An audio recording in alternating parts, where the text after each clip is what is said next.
My ex, 30F, wants to come back to me, 29M, after she left me about a year and a half ago. I was with my ex for 7 years, married for 5. It was love at first sight, and everything felt so natural when we met. About 2 years into dating, we decided to get married. Shortly after, we had our son, 4 months. He was a pandemic baby, so my wife eventually quit her job while I kept working as a chef and doing Uber Eats on the side. When things started to get back to normal, my wife said she didn't want to be one of those women who lost their passion by settling down. So she went back to finish law school and become a lawyer. Of course, I fully supported her, and we tried to make it work. After she graduated, she got hired right away at a downtown firm thanks to her friend Dumbo, 33F. That's when the trouble began. From the start, my wife started making good money. So much so that she told me to quit my job and take care of our son full-time since she wouldn't have the time. I said no. I loved my job. Cooking was my passion, and I'd even worked my way up to head chef. But eventually, I gave in and became a SAHD, stay-at-home dad. My biggest regret in the marriage was letting her convince me to quit. Our marriage started to fall apart as she grew more distant. She worked long hours and spent almost no time with us.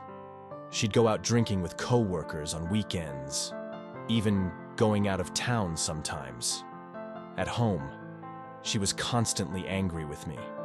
It was like her personality had flipped 180 degrees. This wasn't the sweet, caring girl I fell in love with. Our intimacy faded. Through therapy, I now realize I was also at fault. I should have communicated better. Luckily, the highlight of all of this was my son. Watching him grow and being there for his milestones made me feel like I could survive this. One day, she finally asked for a divorce. I wasn't surprised. I could feel it coming. But I still didn't want to give up. I asked if she was sure or wanted to try to fix things. I suggested counseling or a trial separation. She rejected both and told me she'd met someone else. That crushed me. I could understand us drifting apart, but I never thought she'd be the type to entertain another man. She said it was a partner at her firm. Ha! My life turned into a Korean drama. She said he'd taken her out a few times and shown her the luxury life she deserved. We argued, and she said he was twice the man I am. She called me feminine for being a stay-at-home dad, while his wife worked and earned. What? That was her idea. And what about me working 2 jobs during the pandemic? To her, those weren't real jobs. I was a delivery guy and a chef. Wow. She said this new guy was an alpha male who knows what women want and how to treat them. She bragged about how tall and muscular he was, with a real job, taking her on weekend trips that she claimed were work-related. And get this, he didn't want to make things official until she and I were divorced. I almost laughed at how ridiculous she'd become. I asked what about our son, and she said I could keep him. He loves you more anyway. That hurt more than anything. She just tossed him aside, like an object. For the first time, I didn't recognize the person in front of me.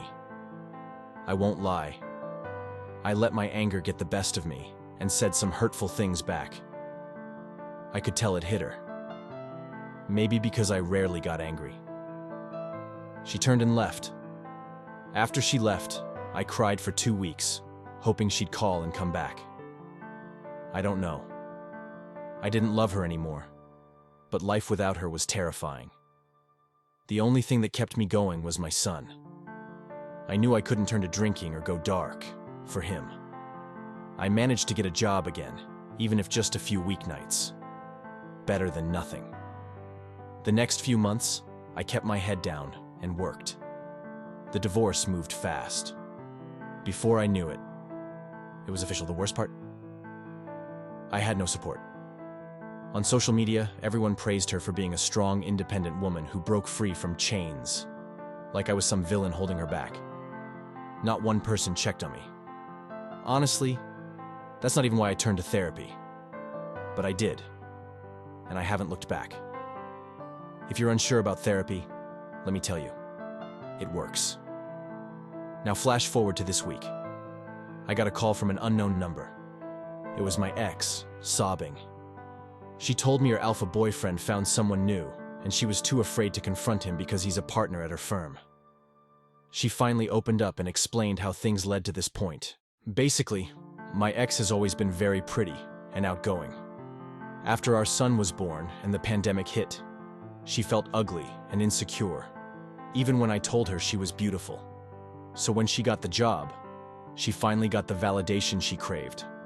Of course, her friend Dumbo, recently divorced, fed her toxic ideas about how I was a loser, and she deserved someone of her standards. Apparently, I'm a beta male who rolled over and kept her from being free. She said other things I'll keep to myself, but it was definitely a revealing talk. I shouldn't have pushed her away so much that she became vulnerable to Dumbo's poison. Still, I was mostly disappointed that she would throw it all away for a thrill and peer pressure. She asked if we could try again. She said she missed me and took me for granted. The lunches I made, the meds I reminded her to take, the little things. I admitted I missed her too. And our son definitely does. But she made her choice. What if things work out with another guy again? I'm not some backup prize.